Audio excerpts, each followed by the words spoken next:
2 Tawarikh 24. Raja Yoas. Yoas berumur 7 tahun pada waktu ia menjadi raja, dan 40 tahun lamanya ia memerintah di Yerusalem. Nama ibunya ialah Zibia dari Beersheba.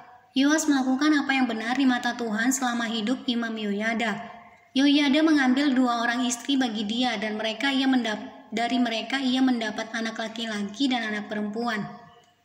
Kemudian Yoas bermaksud untuk membaharui rumah Tuhan. Ia mengumpulkan para imam dan orang Lewi dan berkata kepada mereka, "Pergilah kamu ke kota-kota Yehuda dan kumpulkanlah uang dari seluruh orang Israel untuk memperbaiki rumah Allahmu setiap tahun. Lakukan hal itu dengan segera." Tetapi orang Lewi itu tidak melakukannya dengan segera.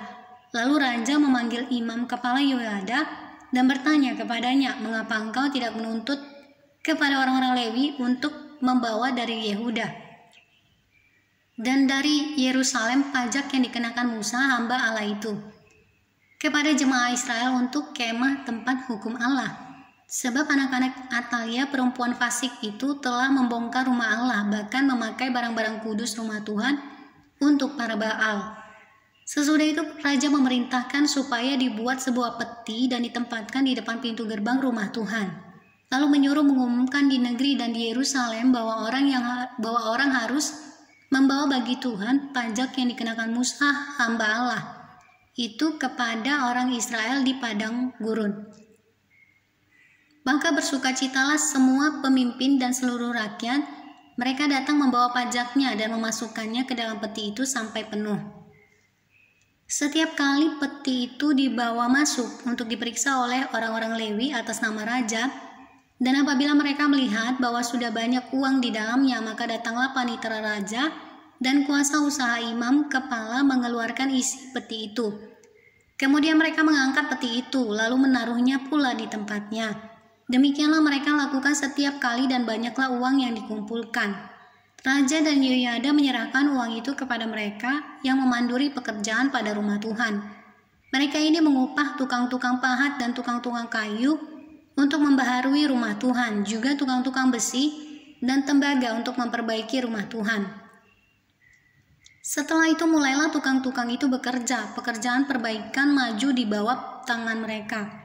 Mereka membangun kembali rumah Allah menurut keadaannya semula dan mengokohkannya. Setelah mereka selesai, mereka membawa uang yang kelebihan kepada raja dan Yoyada. Uang itu dipakai untuk membuat perkakas-perkakas rumah Tuhan, yakni perkakas-perkakas untuk penyelenggaraan kebaktian, perkakas-perkakas untuk korban bakaran, juga cawan-cawan, dan perkakas-perkakas emas dan perak. Sepanjang umur Yoyada, korban bakaran tetap dipersembahkan dalam rumah Tuhan. Yoyada menjadi tua dan lanjut umur, lalu matilah ia 130 tahun umurnya ketika ia mati.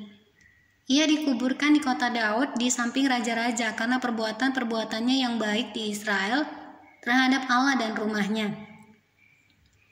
Sesudah Yoyada mati, pemimpin-pemimpin Yehuda datang menyembah kepada raja. Sejak itu raja mendengarkan mereka. Mereka meninggalkan rumah Tuhan Allah nenek moyang mereka, lalu beribadah kepada tiang-tiang berhala dan patung-patung berhala.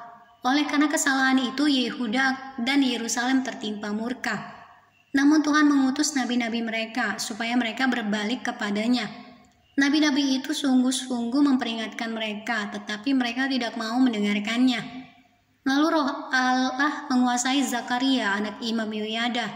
Ia tampil di depan rakyat dan berkata kepada mereka, "Beginilah firman Allah, mengapa kamu melanggar perintah-perintah Tuhan sehingga kamu tidak beruntung?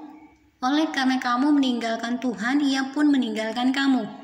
Tetapi mereka mengadakan persepakatan terhadap dia, dan atas perintah raja mereka melontari dia dengan batu di pelataran rumah Tuhan. Raja Yoas tidak mengingat kesetiaan yang ditunjukkan Yoyada, ayah Zakaria itu terhadap dirinya. Ia membunuh anak Yoyada itu, yang pada saat kematiannya berseru, "Semoga Tuhan melihatnya dan menuntut balas." Pada pergantian tahun, tentara Aram maju menyerang Yoas dan masuk ke Yehuda dan Yerusalem. Dari bangsa itu semua pemimpin habis dibunuh mereka, dan segala jarahan dikirim mereka kepada raja negeri Damsyik. Walaupun tentara Aram itu datang dengan sedikit orang, namun Tuhan menyerahkan tentara yang sangat besar kepada mereka. Karena orang Yehuda telah meninggalkan Tuhan Allah nenek moyang mereka. Demikianlah orang Aram melakukan penghukuman kepada Yoas. Ketika mereka pergi daripadanya, mereka meninggalkannya dengan luka-luka berat. Pegawai-pegawainya mengadakan persepakatan terhadap dia karena darah anak Imam Yoyada itu, lalu membunuhnya di atas tempat tidurnya. Ia mati dan dikuburkan di kota Daud, tetapi tidak di pekuburan raja-raja. Mereka yang mengadakan persepakatan terhadap dia ialah Zabat anak Simeat, perempuan Amon, dan Yozabat anak Simrit, perempuan Moab, tentang anak-anaknya dan ucapan-ucapan ilahi yang banyak terhadap dia, serta tentang perbaikan rumah Allah. Semua itu tertulis dalam tafsiran kitab raja-raja. Maka Amazia anaknya menjadi raja menggantikan dia.